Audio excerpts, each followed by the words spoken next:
अनाजीपंत म्हणतात त्याप्रमाणे बहुधा आपल्या सगळ्यांच्या रक्ताचे पाठ रायगडाच्या पायथ्याशी पोचणार.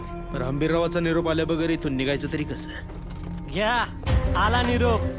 ऑर्डर तलवारी. मोरपंत, आता रक्ताचे पाठ रायगडाच्या पायथ्याला लागणार. पर त्यांचे काय र निघायचं का? होय. हर हर आपण निघायचंय पण उलट रायगडाकडे. डोकं फिरले का? बाळा, हा काल रात्री तुझी झोप नीट झाली नाही का? काहीच नाही झाली. अरे लका पहिलीच लढाई तुझी आणि माग फिरायच्या बॉम्बा मारतोय सोय. तसं निरोपच आलाय रावांचा का खांतीतून निघायच्या तुम्ही इथनं उलट पळायचं आणि भीमानं ते ओलांडून हा? वाडे बोलायचे इथं देवराईत घुसायचं. मग मुळशी खोऱ्यातून थेट रायगड. अडे बोलाई. हा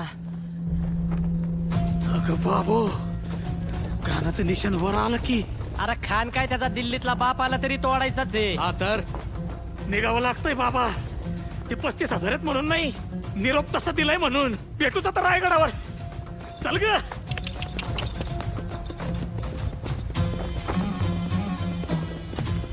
आता आता आता काय निघावं तर लागणारच.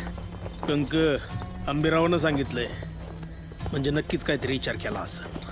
चाल बिजली.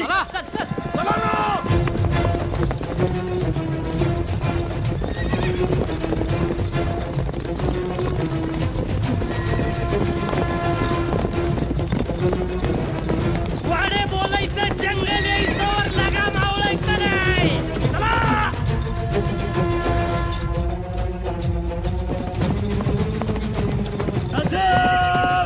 आज इन मराठी चूहों को एक साथ चुन चुन के मारूंगा.